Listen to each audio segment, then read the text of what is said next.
ilmu baru gitu, ada challenge baru terhadap diri saya. Saya harus punya ini, punya itu. Nah, jadi itulah yang memotivasi saya untuk bisa tetap bertahan di dunia bisnis yang baru saya tekunin saat ini. Berarti baru ya, baru terjun di dunia bisnis juga berarti. Baru 4 bulanan sekitar kurang lebih segitu. Berarti pengalaman baru sekaligus ilmu baru, teman baru juga gitu ya. Oke, that's right, betul. Tapi terus suka dukanya selama di Padang Kuring gimana? Mungkin bukan dibilang duka sih, Tapi suka aja. sejenis suka aja gitu. Nah, jadi kan saat kita dapat ilmu baru itu kayaknya lebih excited gitu untuk belajar lagi dan lagi. Gitu. Dulu saya tuh nggak tahu itu namanya ilmu branding, ilmu selling. Jadi sekarang saya coba mulai mencari nih, oh yang branding itu gimana, selling itu gimana.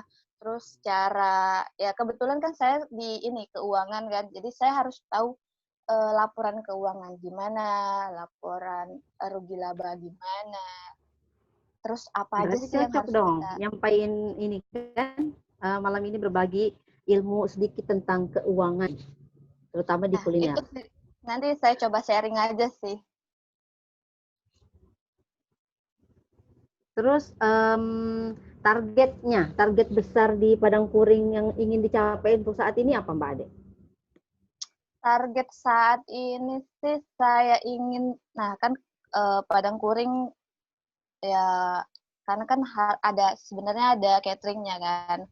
Untuk sementara catering kita kan karena SIS udah tutup, udah nggak ada di Berau, jadi kita tuh targetnya mau ganti yang buat ngelobi perusahaan-perusahaan lain ya, kayak Pama, Buma gitu. Itu sih target yang ingin saya capai saat ini. Saya ingin mempresentasikan Padang Kuring itu bisa menyediakan catering juga gitu. Saya kan kenalkan sama mereka tentang produk-produknya kita gitu.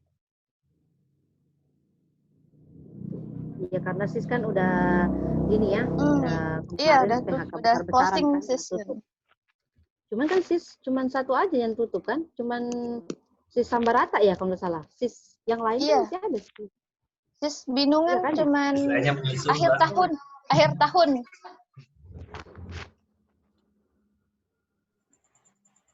Akhir tahun dia udah closing juga itu infonya buat nih. Oh gitu. Ya, Tahun tanya Pak ini. Yanuar. Insya Allah. Kita lanjut. Info.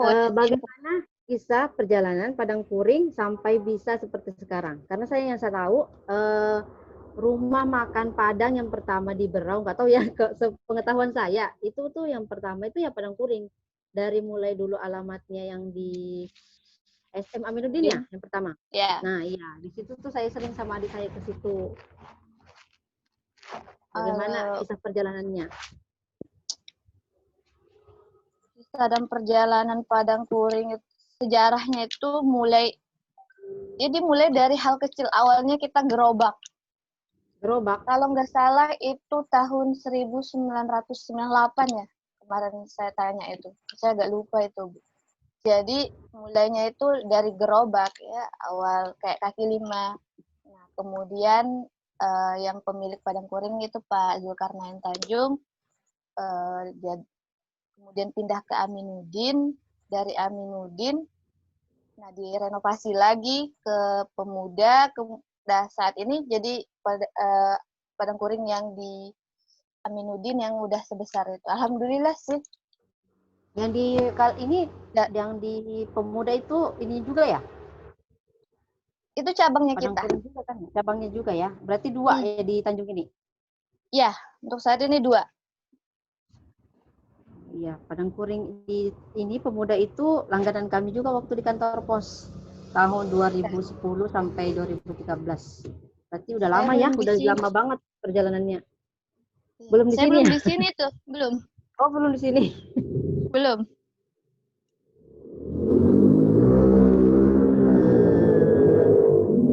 Bagaimana tadi mulai dari gerobak terus sampai akhirnya. Tapi kan itu kan pasti ada suka dukanya gitu. Maksudnya coba bagi pengalaman sama teman-teman di sini bagaimana perjuangannya, bagaimana mempertahankan. Karena sebenarnya memulai itu kan nggak sesusah mempertahankan sebenarnya itu. Jadi pengennya itu yang rahasianya apa sih kayak gitu. Tipsnya apa supaya bisa bertahan di apa ya di dunia bisnis di persaingan ketat gitu kan nggak mudah kan bertahan itu. Coba di ini Mbak di sharing. Tipsnya ya, tipsnya untuk setahu saya nih tips yang selama saya bergabung, tipsnya Padang Kuring itu dia lebih mengutamakan rasa sama kualitas. Ketika ketika rasanya sudah berubah, itu pasti si pemilik Pak Zulkarnain dia setiap pagi itu ngecek menu makanan satu-satu. Nah, Setiap kalau pagi. nggak sesuai dengan, dia setiap pagi itu ngecek. Jadi kalau nggak sesuai dengan standar dari yang sudah ditetapkannya, itu nanti langsung dikasih tahu ke koki, oh ini nggak bisa dijual karena coba ditambahin ada kurang, misalnya kurang garam, kurang masako atau segala macam gitu. Jadi nanti tinggal ke koki dikasih tahu ke koki, oh ini nggak sesuai standar kita, minta tolong diubah lagi. Gitu. Nah mereka itu lebih mempertahankan benar-benar mempertahankan rasa sama kualitas dari masakan.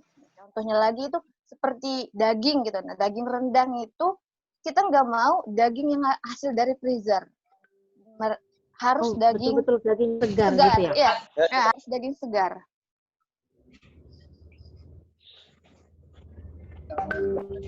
Berarti konsisten ya dilakukan setiap hari.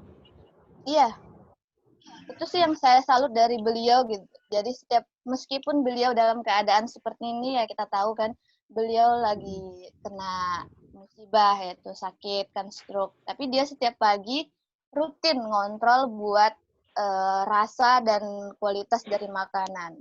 Ayam, daging. Itu dia nggak paling anti kita itu yang hasil dari freezer. Kita harus yang segar. Itu Selain itu sih yang Mbak saya tahu. tentang pasti kan ada kekuatan karyawan juga dong. Maksudnya bukan Ya, cuma tim dalam dan suatu perusahaan nggak cuma owner aja yang menjadi patokan gitu kan. Pasti ada pengaruh besar di belakangnya pasti. Entah itu cara beliau ownernya memperlakukan karyawannya atau mempertahankan timnya bagaimana atau bagaimana itu rahasianya Mbak ada yang tahu. beliau itu orangnya care-nya itu sesama karyawan ya. Jadi ketika seandainya nih ada kesalahan dari satu karyawan, nah beliau itu langsung ngasih tahu kalau ini kayak contoh masakan gitu. Masakannya, oh ini kamu kurang ini loh. Nah, coba kamu rasain. Nah, bandingkan dengan yang rasa kemarin, ada kekurangan, tolong diperbaikin. Dia ngomong itu secara Maksudnya secara langsung, tapi halus gitu ya. face to face langsung secara halus, nggak langsung dia ngomong ke orang, kamu makanannya Betul, betul, betul. nggak bagus ini, coba ini. Nggak di depan orang rame gitu. Iya, Jadi dia memang karena itu langsung, kan bisa menjatuhkan wibawa seseorang kan ya. benar. Berarti beliau Ya. sangat Jadi di menjaga sana, ini penyampaian ke karyawan pun beliau berarti beliau termasuk owner yang menghargai karyawan gitu ya. benar-benar. Nah, hanya itu aja Mbak Ade atau ada lagi? Kalau Saya nggak ada kan kita baru lanjut ke 4 bulan pertanyaan nih, ya. Jadi setahu saya sih baru itu yang terlihat gitu. gitu ya. Kalau gitu kita lanjut ke pertanyaan yang selanjutnya. Apa rahasia atau prinsip yang dipegang Padang Kuring dari awal sampai sekarang? Nah, prinsip Ya, prinsipnya mengutamakan rasa, mutu dan mengutamakan rasa itu. mutu dan rasa. Mm-mm. Jadi harus sesuai dengan SOP. Kita kan punya SOP nih, Padang Kuring tuh punya SOP rasa bagaimana, mutu bagaimana. Nah, itu kita harus sesuai dengan SOP dari yang sudah beliau Pak Zulkarnain kasih ke kita.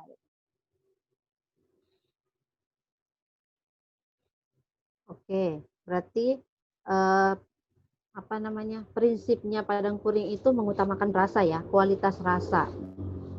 Tentunya di balik rasa yang enak juga pasti ada pelayanan yang terbaik untuk konsumen kan, karena di luar itu kalau apa namanya, maksudnya kita kan tetap mengutamakan pelayanan yang terbaik untuk konsumen gitu kan. Meskipun rasanya enak tapi pelayanannya tidak baik, pastinya juga orang bakal kabur. Jadi dua-duanya menurut saya mungkin harus seimbang kali ya, tentang pelayanan kita, keramah tamahan kita sama konsumen, dan kualitas masakan yang kita sajikan gitu. Mungkin ini sharing singkat aja tentang pengalaman Mbak Ade selama di Padang Kuring. Mungkin nggak banyak karena memang beliau juga baru bergabung di Padang Kuring. Kalau begitu kita langsung ke tema inti, yaitu tentang finance tadi. Finance Padang Kuring Resto. Jadi Mbak Ade insya Allah malam ini akan berbagi ilmu tentang finance, keuangan terutama di kuliner. Sebenarnya nggak adil ya, karena saya kan bukan bergerak dalam kuliner. Saya itu percetakan. Tapi yang disampaikan malam ini tentang kuliner. Oke, saya harus bersabar. Berarti mungkin selanjutnya ya, materi selanjutnya PR untuk ininya ya. Para panitia TDA nih, saya nagih nanti harus ada juga ilmu tentang finance percetakan. Biar adil. Oke, dilanjut Mbak Ade. Oke. Baik, buat nih. Terima kasih atas waktunya. Assalamualaikum warahmatullahi wabarakatuh. Waalaikumsalam warahmatullahi wabarakatuh. Apa kabar? Apa kabar teman-teman TDA Berau? Di sini ada luar biasa. Pak Ketua on ya. Videonya enggak ini. Pak Ketua gimana kabarnya? Alhamdulillah baik, on. Pak Ketua mohon izin ya. Nggak ada suaranya nih. Ya, ada suaranya tapi nggak ada gambar ini. Kenapa nggak ada gambar semua ini? Pak Ketuanya nggak ada gambar.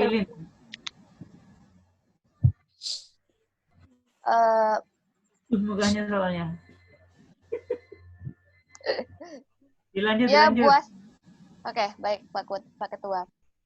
Ada di sini juga bergabung ada Pak Purwanto, ada Pak Yanuar, ada Pak Ardi, sama Pak Fuad Aziz, sama Bu Asni, Kang Uluan, sama Pak Denny, terus sama Mas Rizky ya. Teman-teman semua, baiklah. Sebelum saya mulai, saya punya pantun. Mau dengar nggak? Mau. Pasti dengerin lah pembicara kok. Oh, siap. Mau. Ke pasar beli sepeda. Sepeda dibeli warna coklat. Hai, apa kabar teman-teman TDA? Semoga semuanya sehat walafiat. Alhamdulillah. Amin. Kirain pantunnya tentang buaya kayak Mas Yanuar. Enggak. Saya nggak paham itu suara buaya, Kang. Betul. Oh, ya hati-hati lah. lah. Yang pertama ngerti itu. Iya, paham saya. Jadi, oke, kita mulai aja lah ya. Semoga kita semua dalam keadaan sehat walafiat dan selalu semangat meskipun dalam kondisi yang masih pandemi ya. Jadi tetap semangat dalam menjaga usaha kita masing-masing gitu. Nah, sebelumnya saya mohon maaf nih. Sebenarnya saya itu masih dikategorikan anak bawang.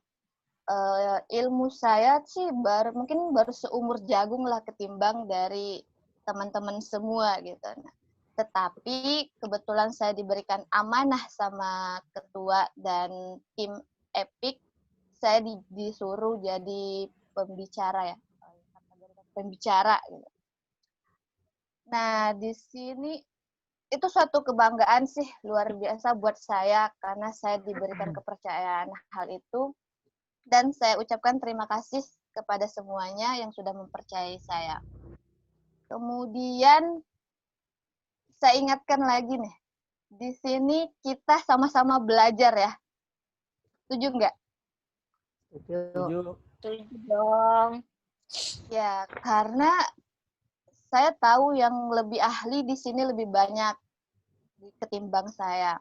Tetapi ya sudah, saya coba menjabarkan bagaimana caranya kita membuat suatu laporan keuangan dan apa saja yang harus kita perhatikan dalam membuat laporan keuangan.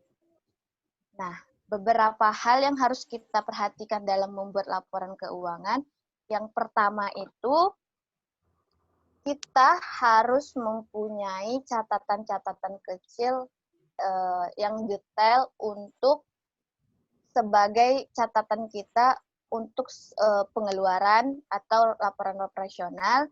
Yang kedua, kita itu harus mempunyai laporan setiap produk yang kita jual itu, kita harus punya catatan berapa sih yang harus yang kita dapatkan dalam produk tersebut. Nah, dari dua hal ini nantinya kita akan dapatkan apakah penjualan kita hari ini mengalami kerugian atau keuntungan. Kemudian, apa sih manfaatnya bagi kita dalam membuat suatu laporan laporan keuangan. Ya. Jadi di sini banyak sekali yang sering kita lihat para UMKM atau pelaku pebisnis pemula itu memulai usahanya biasanya begini. Dia beli bahan baku, kemudian dia olah untuk menjadi produknya, kemudian lalu mereka pasarkan. Ketika mereka dapat keuntungan, langsung masuk kantong nih. Masuk kantong aja, yang penting gue dapat untung hari ini. Nah, setiap hari mereka begitu. Nah, kebetulan kalau saya lakukan di Padang Kuring itu sebenarnya hal itu nggak masalah sih, yang kita beli bahan baku, kemudian diolah, selanjutnya kita pasarkan, kemudian hasilnya keuntungan kita langsung masuk kantong, sebenarnya nggak masalah. Hanya saja nantinya itu menyulitkan kita dalam mereview atau melihat seberapa besar keuntungan yang dihasilkan pada hari itu. Bisa hari per hari, bisa minggu, bisa bulan, bahkan bisa per tahun. Nah, langkah pertama yang saya lakukan, ya tentunya kita harus paham nih, bahan baku apa saja yang harus kita pahami untuk produk kita tadi. Baik itu kita mau produk tentang kuliner, tentang retail, atau tentang minuman dan produk lainnya. Jadi kita harus paham nih, bahan baku kita itu apa. Dulunya kita harus paham. Nah, selanjutnya kita tahu bahan baku. Nah, kemudian bahan baku ini seberapa besar sih yang kita perlukan. Nah, contohnya itu ya pastinya saya nggak jauh-jauh dari hal yang saya lakuin setiap hari. Contohnya itu produk saya kan banyak tuh. Kebetulan saya di Padang Kuring itu produknya ada berupa rendang, ayam goreng, ayam bakar, ikan, segala macam. Nah, itu kan jadi bahan baku saya tuh. Pertama kan bahan daging. Daging itu 1 kilo berapa? Hari ini 1 kilo daging misalkan 145.000. Nah, terus kan setelah daging, temannya daging ini ada macam-macam. Kalau produk saya kan rendang nih. Daging itu macam-macam, pasti adanya daging, santan, cabai giling, bumbu-bumbu rempah-rempah lain. Nah, itu per item saya detail catat harga pasar hari itu. Jadi saya catat, kemudian saya rapikan dengan ya menggunakan Excel, paling basic itu Excel gitu. Kemudian proses pengolahan bahan baku hingga menjadi produk itu saya kelompokkan di kolom pengeluaran. Mulai dari pengolahan beli bahan baku, kemudian diolah, itu saya kelompokkan ke kolom pengeluaran. Nah, selanjutnya sudah jadi produk nih, produknya rendang. Kemudian saya pas saat pemasaran itu hasil dari pemasaran saya kelompokkan ke dalam itu namanya kelompok pemasukan. Nah, misalkan pengeluaran saya dalam bikin rendang hari ini itu sekitar 2 juta. 2 juta.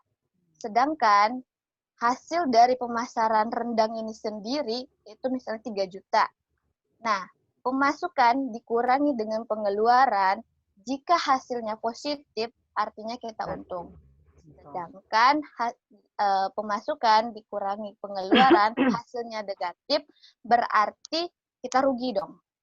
Nah, dari contoh tadi kan sudah kita lihat nih, apakah kita untung atau rugi. Tadi kan saya bilang pengeluaran saya 2 juta, pemasukan saya 3 juta. Artinya hari ini saya bisa tahu, oh ternyata hari ini saya untung 1 juta. Karena 3 juta dikurangi dengan 2 juta tadi.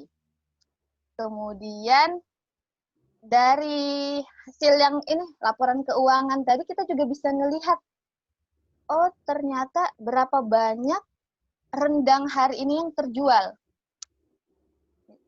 Berapa banyak ayam yang terjual. Nah, di sini juga bisa membantu saya dalam mengontrol ataupun mengoreksi bahwa ternyata hari ini penjualan rendang saya lebih unggul ketimbang menu lain.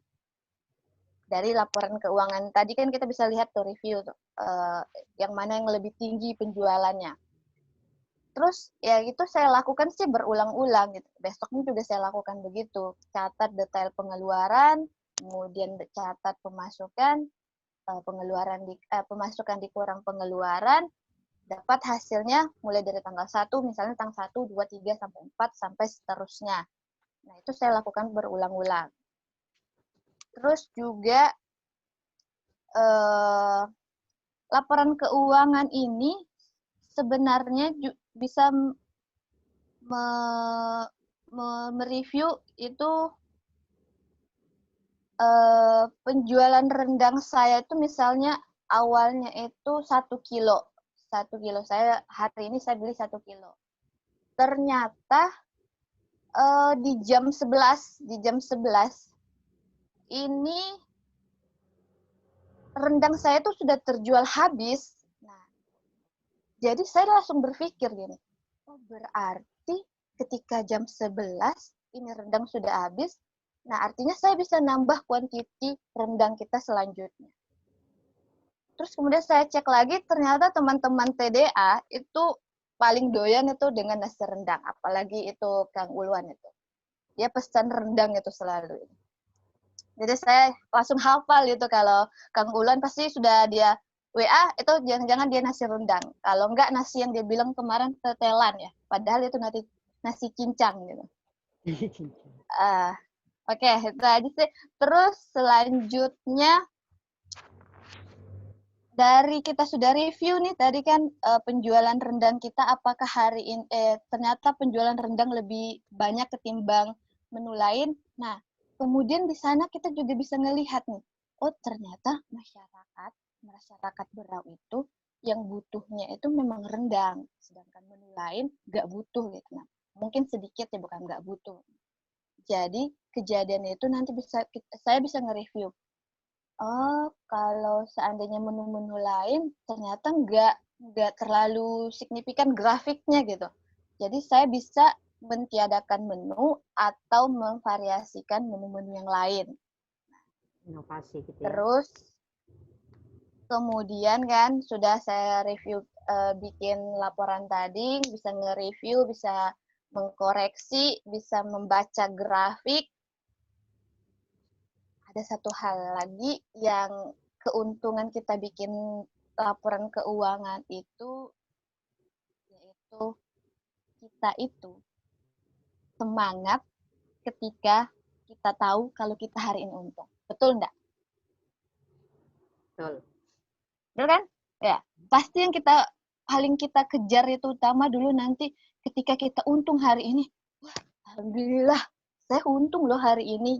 Jadi itu menjadi salah satu motivasi kita, oh ternyata memang dari penjualan ini loh yang lebih banyak diminati, ini loh yang lebih banyak digemari sama masyarakat. Jadi ya itu, jadi kita bisa membaca grafiknya. Terus dan satu lagi nih yang terakhir nih. Yang terakhir kita bisa mengkalkulasikan kita itu sebulan bisa dapat untung berapa. Itu sih ya poin utamanya. Dapat sebulan berapa, terus jangan lupa kita harus bayar pajak sama zakat ya. Jadi dari kalkulasi hitungan kita bisa tahu itu, oh keuntungan kita sekian, nah langsung kita bisa mengeluarkan untuk zakatnya kita. Ya mungkin itu aja sih yang bisa saya sampaikan. Saya rasa kayak Kang Ulwan, kayak Mas Rizky, mereka lebih dulu sih berkecimpung di dunia kuliner ya.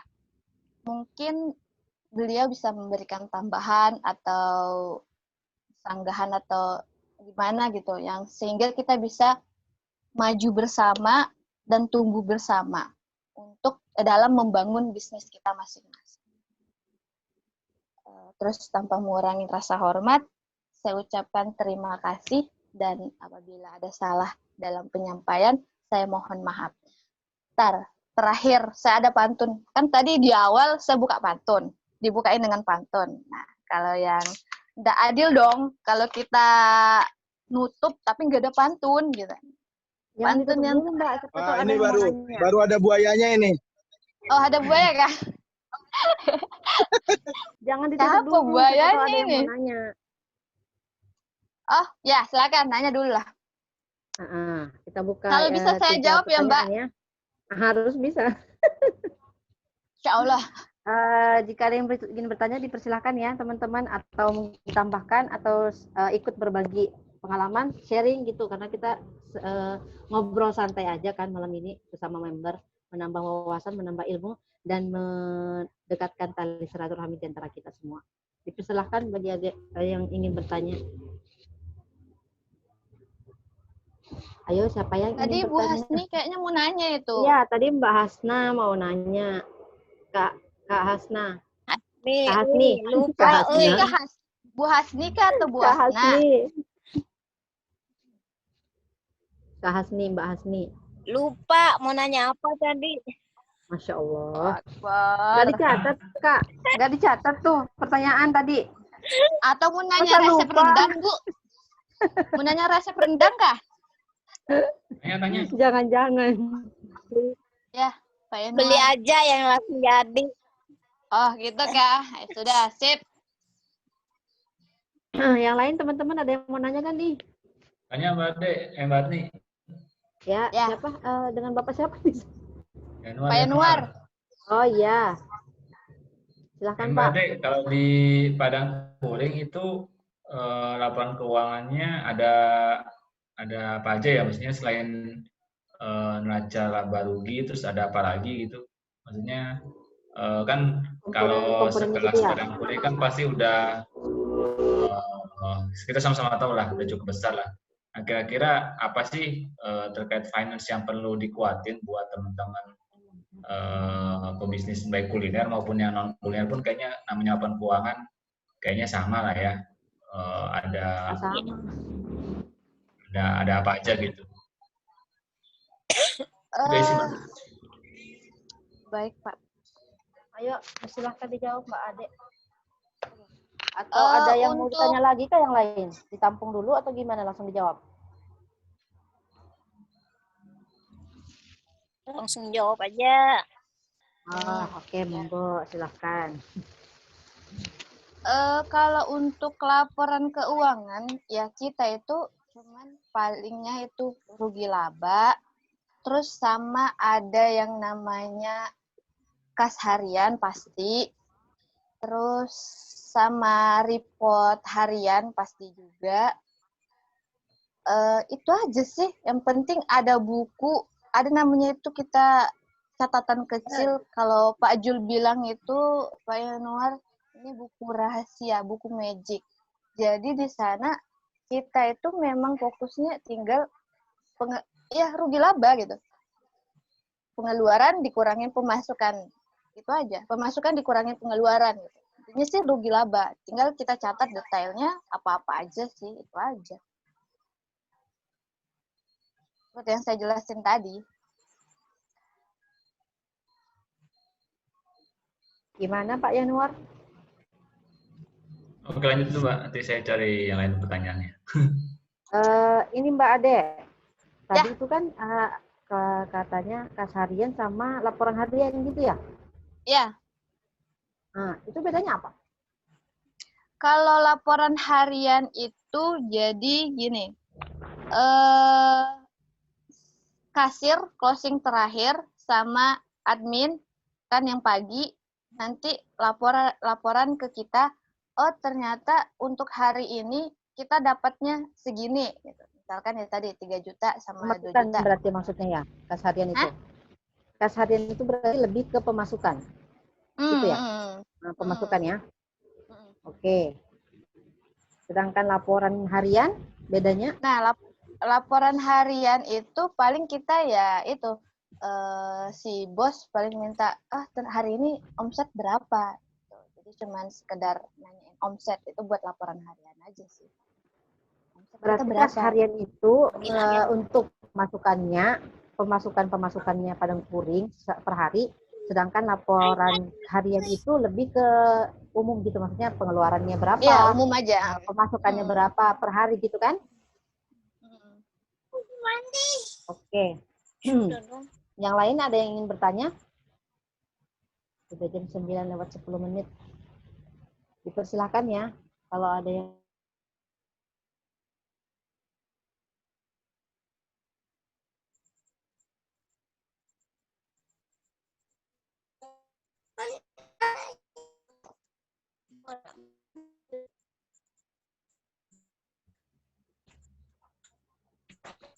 Pel. mohon maaf ya, saya BI ini mati lampu. Iya, saya mati lampu juga. Ini gelap-gelapan. Iya.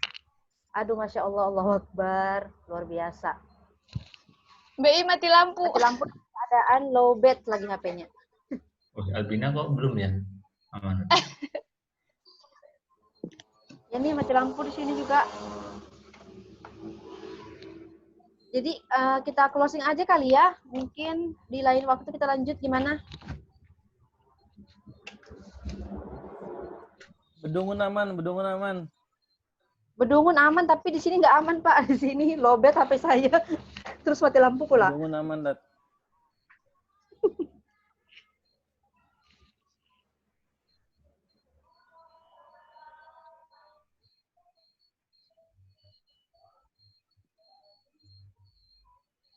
Jadi gimana? Dilanjut atau di closing ini Pak? Bapak-bapak, ibu-ibu.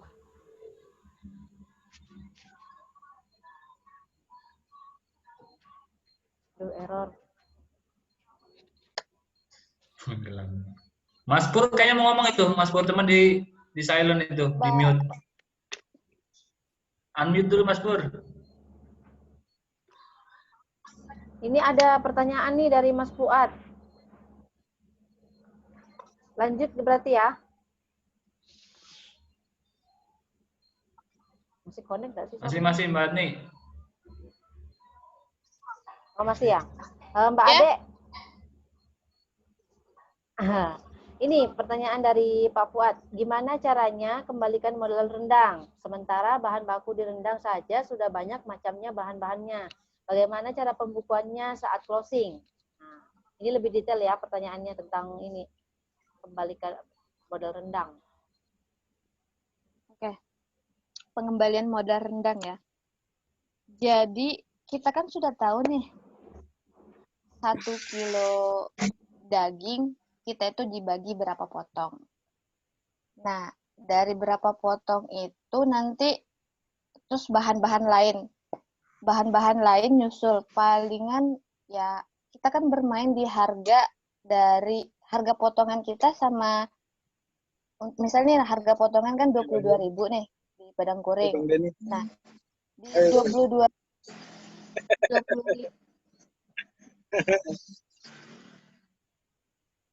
Di 22.000 itu kita sebenarnya sudah ada keuntungan tersendiri. Jadi kita sudah detail rinciannya dari pengolahan bahan baku itu persenannya kita sudah tahu gitu. Jadi makanya ditetapkan harga 22.000. Di sanalah kita bisa tahu, oh ternyata si rendang ini kita bisa kembaliin modalnya. Jadi kan 1 kilo daging misalkan dibagi 16 potong, gitu. 16 potong kali 22 kan sekian. Nah, terus sedangkan kita prosesnya pembuatan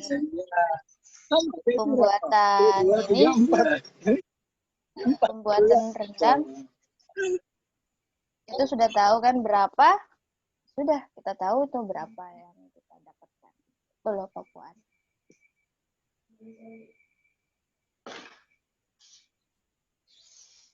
Gila betul saya. Bahas rendang terus ini. Iya. Udah lapar. Ayo sudah makan, Kang. Masih buka Terus. itu pada. Gimana Pak Fuad pertanyaannya? Dibuka ini pedang goreng. Pertanyaannya Oke, salah. Mbak. Jawabannya Oke, gimana? sip. Terima kasih.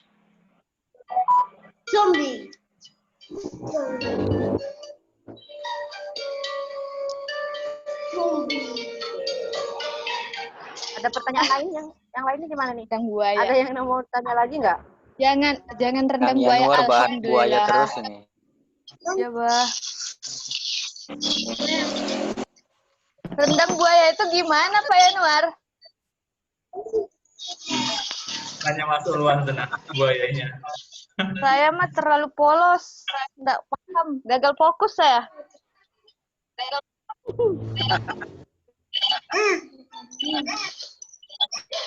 Kayaknya kurang nongkrong saya ini. Assalamualaikum, Mufti.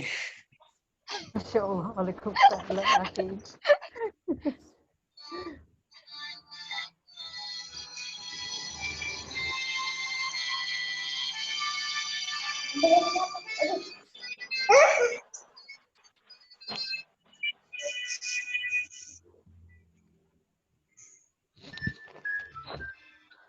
Buat ini masih mati lampu. Iya nih, masih mati lampu. Kayak apa ini? Kita lanjut atau saya closing atau gimana ini? Teman-teman ada yang mau ditanyakan lagi nggak?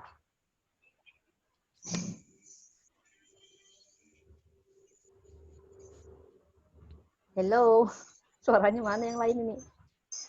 Masih pada melek nggak sih? Atau sudah pada tidur ini? Biasanya cukup.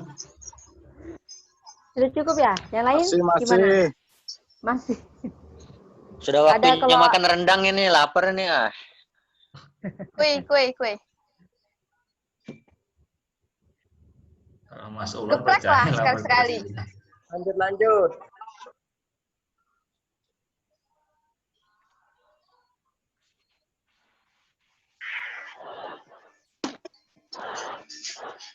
Ada gitu. Mungkin ini aja ya.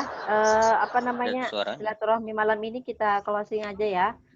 Materinya udah cukup. Mungkin lain waktu kita sharing ilmu lagi. Soalnya tempat saya, HP saya mau mati.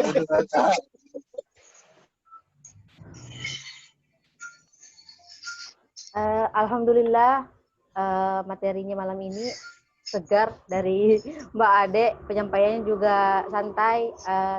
Insya Allah bisa masuk ya teman-temannya. Yang lainnya, mungkin nanti kalau ada pertanyaan mungkin bisa ditampung, dicatat, biar bisa ditanyakan langsung. Nanti kita saling berbagi sama yang lain juga. Segala kebaikan datangnya dari Allah Subhanahu Wa Taala dan kekurangannya dari diri kami sendiri. Akhirul kalam, kita berdoa bersama untuk menutup majelis ilmu ini. Subhanakallahumma wa bihamdika asyhadu an la ilaha illa anta. Saya akhiri ya. Assalamualaikum warahmatullahi wabarakatuh. Assalamualaikum warahmatullahi wabarakatuh. Waalaikumsalam warahmatullahi wabarakatuh. Boleh, Pak Fuad. Nanti kita atur. Warahmatullahi wabarakatuh.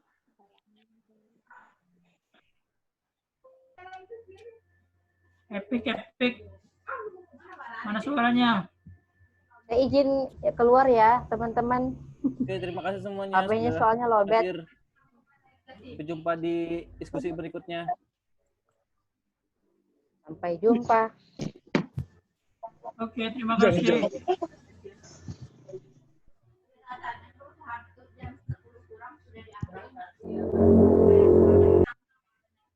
Minggu depan Mas Pur.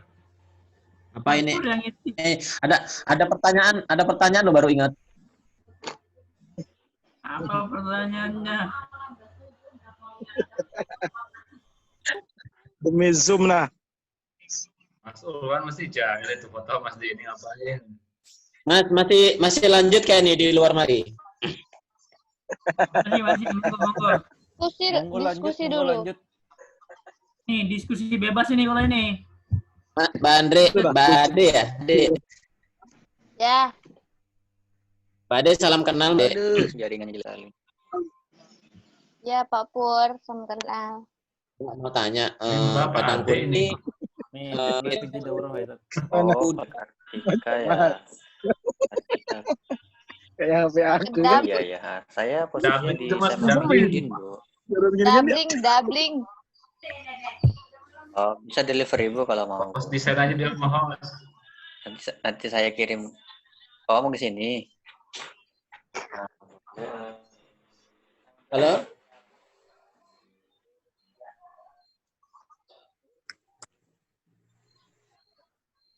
Motor kamu bikin Betul.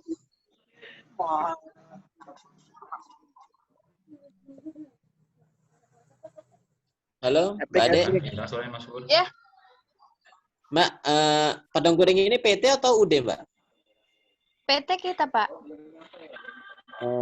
Mungkin teman-teman yang lain bisa sharing kalau dia untuk perjakannya bagaimana ya? Kalau misal dia UD kan nomor dari bruto.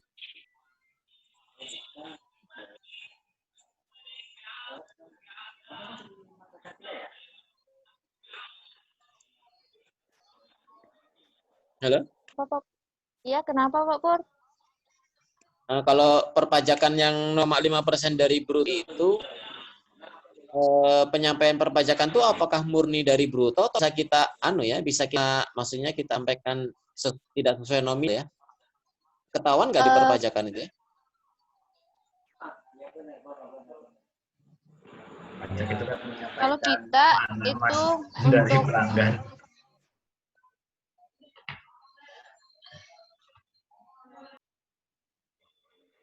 Kalau untuk kita itu Pak Pur yang pajak yang kita serahkan ke ini ya ke kantor pajak itu ya sesuai dengan kan kita ada 10% ya ngambil dari pelanggan. Tapi pelanggan kita kan kita pilih-pilih gitu. Nah, untuk kayak perusahaan gitu. Kita nggak semuanya sih kita terapkan untuk pajak 10%, kita hanya untuk perusahaan kayak Brokol, kayak CIS, kayak itu. Jadi nanti kita sesuaikan nota yang sesuai tagihan awal dia makan gitu. Berarti untuk pelanggan umum enggak ya? Kita langganan umum enggak, karena kemarin kita sempat terapkan yang 10% kan, terus pelanggan kita merasa keberatan, karena kan pelanggan kita sebenarnya itu aja. Berarti pelaporannya beda nanti Mbak, keuangannya untuk perusahaan sendiri, untuk umum sendiri. Untuk nominal akhirnya kan nanti kan kalau digabung include-nya kan beda selisih. Bagaimana? Nah, itu kan catering gitu. Maksudnya yang ngurus pajak ini catering kita. Jadi kita serahkan ke catering. Nah, kalau kita murni dari yang ini aja. Jualan ya?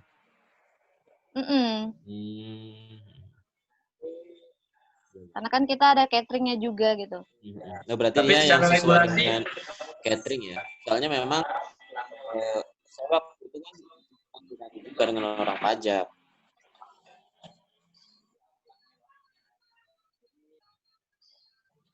Mbak Ade, Ya, secara regulasi pemerintah daerah itu nggak masalah ya dipisahkan antara yang umum dengan yang ke perusahaan gitu pajaknya. Kan ada kan regulasi Perda masalahnya, regulasi dari pemerintah daerah yang terkait. iya ada. Berapa persen itu pajak apa namanya itu lah? PPH biasanya. PPH sama PPD kan kita keluarkan itu. Yang 10% itu pajak apa namanya? Pajak PPD? PPD. Yang PPH itu Mbak, maksud itu pelaporannya terus atau bisa kita curi angkanya ya? Kenapa Pak? Yang PPH itu. Kenapa PPH? Kalau PPH itu sesuai nominalnya atau bisa kita curi-curi angkanya ya? Nah, saya sih kurang paham juga gitu. Nah, karena yang ngurus pajak bukan saya. Oh. Itu orang kantornya yang catering Padang Kuring gitu. Jadi saya hanya menyerahkan nih semua nota. Nah, mereka lah yang memilah dan memilih masuk yang mana yang PPD sama PPH-nya gitu. Itu sih dari catering. Saya nggak paham itu. Memang karena, tapi mungkin teman-teman yang lain mungkin tahu ya. Waktu memang saya sempat sharing ke perpajakan. Jadi kalau kita UM kan kenanya kan ya 0,5% dari BUM. Jadi saya tanyakan apakah itu murni atau enggak, kata mereka ya nggak terlalu murni, nggak masalah sih, tapi jangan terlalu jauh, misal brutonya 3 juta, kita lapin 1 juta, keterlaluan, minimal ya 2,5 atau 2 juta gitu sih. Cuman nggak tahu apakah itu masa pendapat satu orang dari perpajakan atau pendapat umum dari perpajakan, saya nggak paham juga. Cuman waktu itu saya cepat bilang begitu mereka. Kalau misal brutonya 3 juta ya jangan terlalu jauh lah, misal mencuri nominalnya bisa 2,5 atau 2 juta, jangan juga 1 juta, bilangnya begitu dulu. Cuman nggak tahu maksudnya itu apakah pribadi atau institusi, kan kita nggak terlalu paham. Mungkin kan kalau yang lain mungkin ada pengalaman atau gimana kan? Halo. Bisa masuk ya? Ya, halo? Iya, masuk. Masuk ya. Kalau sedikit ini sharing sih kalau tentang pajak ya, pengalaman. Tapi ini pengalaman waktu masih di sipil ya. Kalau di sipil sih biasanya kalau udah diterbitin faktur, maka itu otomatis sudah wajib dikeluarin PP. Kalau kita PPN ya. Saya juga baru tahu itu kalau di kuliner itu PPD namanya. Ya biasanya kalau udah bicara pajak biasanya PPN sih itu.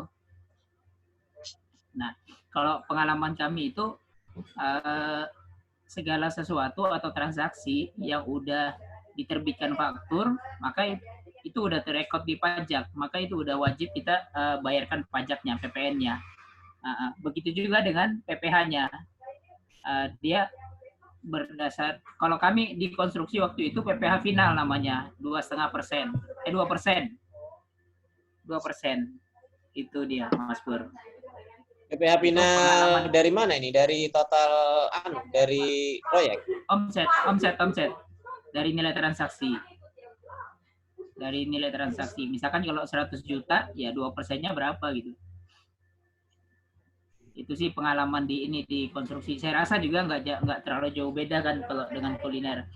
Kalau saya pernah ini ngobrol sama Sonitio. Sonitio kan punya beberapa usaha kan, termasuk pencucian mobil Borneo, bengkel dan sebagainya kan. Kalau beliau pernah bilang untuk mensiasati pajak, beliau selalu buat 2 pembukuan yang berbeda. Karena biasanya pajak itu kadang ada kalanya mereka meriksa pembukuan kita, pencatatan kita. Kalau nilainya kita besar, jumlahnya besar yang udah miliaran gitu, maka kita diminta untuk membuat catatan-catatan tertentu gitu kan. Nah, itu yang kadang mereka periksa gitu. Kalau Pak Sony waktu itu pernah bilang mereka selalu buat 2, makanya cenderung repot sih memang. Kerja 2 kali kan. Itu sih.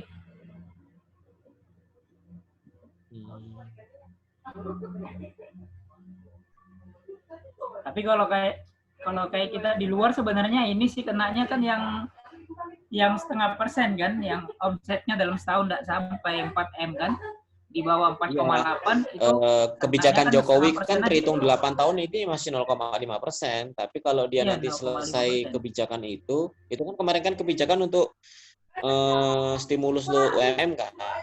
Cuman nggak tahu katanya itu entah 7 tahun, 8 tahun nantinya berapa ya? 3% atau berapa itu nggak paham, lupa.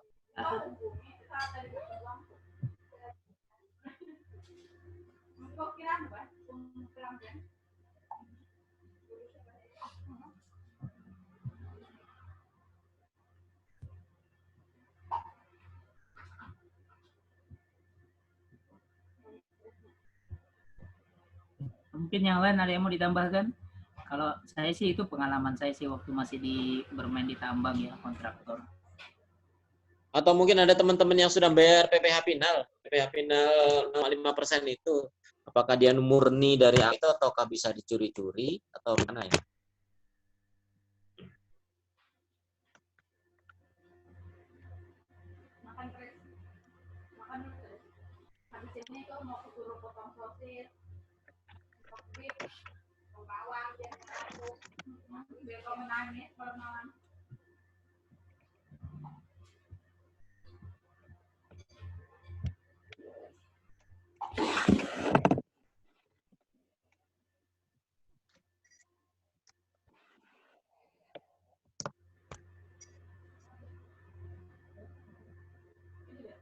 Nambahin dikit nih.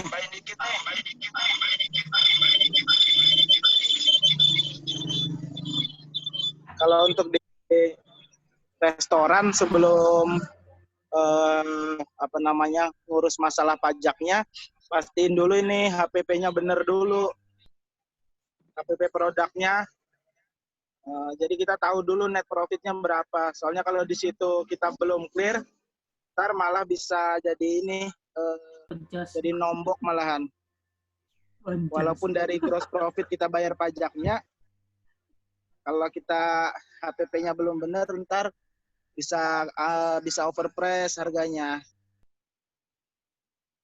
Biasanya gini sih, Mas Luan, kalau kuliner PPN atau pajak itu biasanya langsung dikenakan ke konsumen.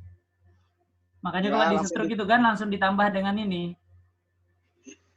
Ya betul, langsung di konsumen. Tapi untuk di Berau, customer-nya itu yang pertama belum teredukasi. Kalau kita terapin, kebanyakan nih yang kami alamin, ya mereka larinya ke warung tenda aja. Betul itu kan. Jadi untuk pajak ini sebenarnya ya harus realistis juga gitu, pemerintah daerah ngelihatnya. Nggak bisa asal diterapkan, karena kita berbeda dengan kota-kota besar seperti Samarinda, Surabaya, apa gitu mungkin yang sudah biasa di mall kita ada pajak 10%, jadi udah biasa banget gitu. Kalau untuk skala seperti Berau yang kami hadapin itu belum bisa sih. Pajak 10% itu tinggi banget, ya kan? Tinggi banget karena nanti itu pasti akan dongkrak harga jual juga jadinya, kemahalan. Customer mikir-mikir masuk. Apalagi kita yang Padang Kuring juga itu rata-rata pelanggannya itu doang gitu. Jadi ketika apalagi bungkus nih, nasi ayam aja 25, tambah pajak 10%. Jadi mereka merasa keberatan. Belum ongkir katanya pakai Gojek sekarang kan. Jadi merasa keberatan. Kemarin kita juga sudah nerapin sih pajak 10%. Saya pernah lihat sih ada yang aplikasi pajak apa gitu yang mesin itu kemarin. Nah, bentar aja kita berjalan, terus pelanggannya kita itu pada bilang, Mbak minta tolong atau Pak minta tolong dong, kita nggak bisa agak berat kita ketika pajak 10%, kita beli nasi 25, terus nambah lagi pajak, dia bilang ya kan. Rasanya sih berat betul, dia bilang gitu kan. Nah, makanya kadang kita kan, kalau untuk kita nih yang Padang Kuring, memang sih lebih banyak dari perusahaan ketimbang yang makan pribadi nih. Gitu. Nah, kalau yang lagi perusahaan, kita langsung kita terapkan pajak 10% kita kenakan, memang dikenakan. Tapi kalau yang pribadi, ya mungkin paling omsetnya berapa gitu dari pribadi, kita kan lebih banyak ke perusahaan.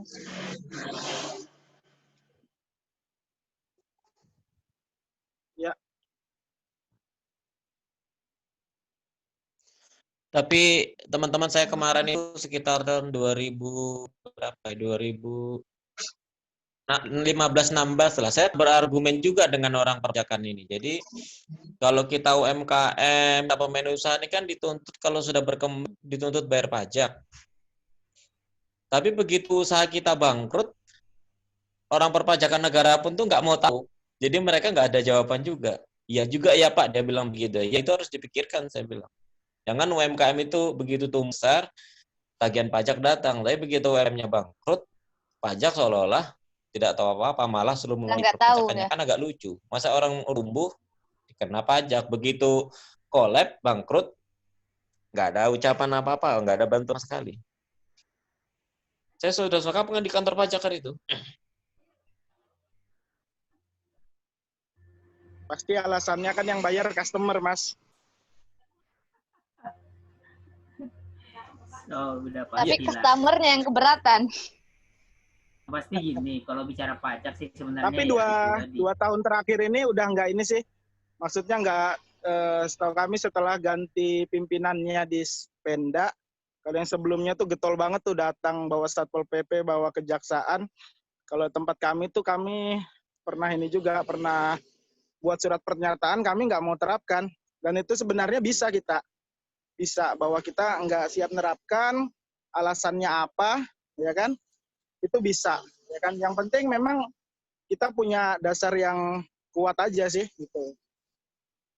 Kondisi customer kita di sini memang belum bisa diterapkan. Ya, kalau penjelasan dari kami kemarin tuh itu aja sih. Jadi biar mereka maksa gimana juga ya tetap kita kita nggak jalankan.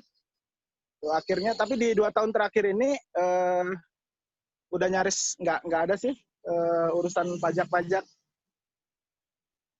Tapi kalau yang udah PT kayak Padang Kuring mungkin kan ada laporan ininya ya Mbak ya. Mungkin lebih kompleks lagi. Tapi alhamdulillah kalau untuk ke yang UKM kita yang untuk warung aja atau yang biasa-biasa aja, alhamdulillah pajak udah nggak seberapa repot seperti 2 tahun kemarin lah.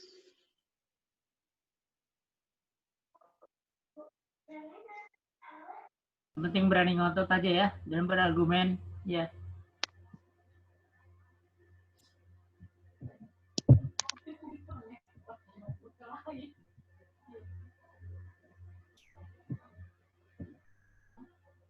Mas Bur, apa yang mau dipajakin Mas Bur? Enggak, kalau yang dari usaha pertama kan tanpa berpajak. Kalau kita bermain snack, nanti kalau misal ke depannya besar, bermainnya di pajak. Nah, cuman kan iya. permasalahannya kan kalau kayak beras, barang-barang yang karung kayak beras, gula, itu tidak berpajak. Itu tidak masalah itu. Kalau saya bermain kemasan yang kita masuk retail itu kan, kadang mereka menanyakan pajaknya juga dari retail. Nah, jadi waktu itu saya konsultasi juga sama di pajakan kan, ya bilangnya kalau memang PPHP-nya itu ya jangan terlalu ya mungkin dibikin lapor 2 mungkin bagusnya ya. Biar jadi ditunjukin ke kantor pajaknya laporan yang nggak real. Soalnya kalau real kan kebesaran juga yang dibayar pajaknya, nggak ngapain kita suruh bayar pajak. Iya, saya sempat berargumen sama orang pajak itu, kita ini Pak, UMKM kasihan dia bilang. Jadi kena pajak. Kalau sudah bangkrut UMKM-nya, nggak tahu-tahu orang pajak. Diam aja dia. Saya sudah hampir 2 tahun nih tidak dari perpajakan kantor Pratama Tarakan. Biasanya surat pajak itu datang terus. Nggak ada berhentinya, menagih. Saya telepon langsung ke, apa namanya itu? Kalau orang perpajakan itu kan pembimbingan tuh. AR. Lupa aku. WA ya apa namanya? AR. Apa? Dari AR. CP kah? Saya komplain ke AR itu. AR. Ya udah diabaikan aja, Pak. Loh, seharusnya sistemnya pajak ini sudah canggih. Jangan terus gue bilang. Ya Pak, maaf Pak, diabaikan aja Pak. Hampir 2 tahun ini sudah tidak datang, 2 tahun ke 3 tahun misalnya. Datang terus. Dibayar, kan tidak dibayar tetap datang, tagihannya aneh juga. Apa yang ditagih? Biasanya dia menanyakan PPh final. Menanyakan SPT PPh final sama apa ya kayak gitu ya? Itu kalau ada badan hukum Mas, biasanya itu. Aku nggak ada badan hukum loh, terbit suratnya. Ya, ada. Itu sampean PNS sih, makanya terbit. Enggak, kalau PNS-ku Kalau kan kita punya SPT-ku NPWP jalan biasanya terus. ada. Kan kalau pelaporan SPT-ku kan cuman memang kemarin itu yang aku dari 2014 usaha itu penggabungan antara SPT usaha dan PNS.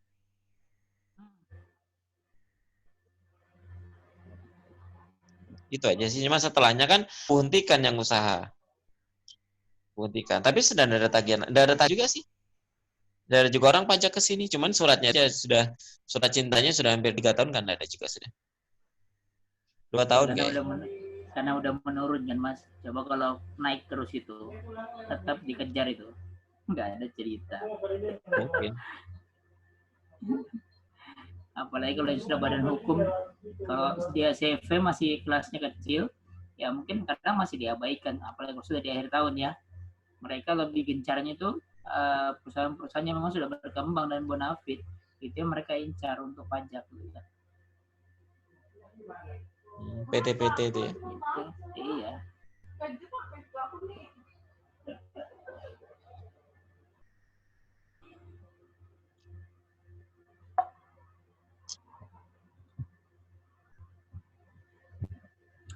Mungkin dilanjut Mas Rizky. Oke. Saya undur Saya diri lip dulu ya ya. teman-teman ya. Makasih ya. Ya, makasih. Saya undur diri dulu ya.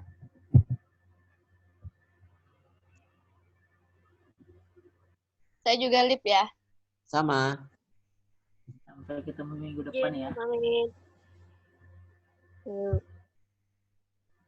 Assalamualaikum.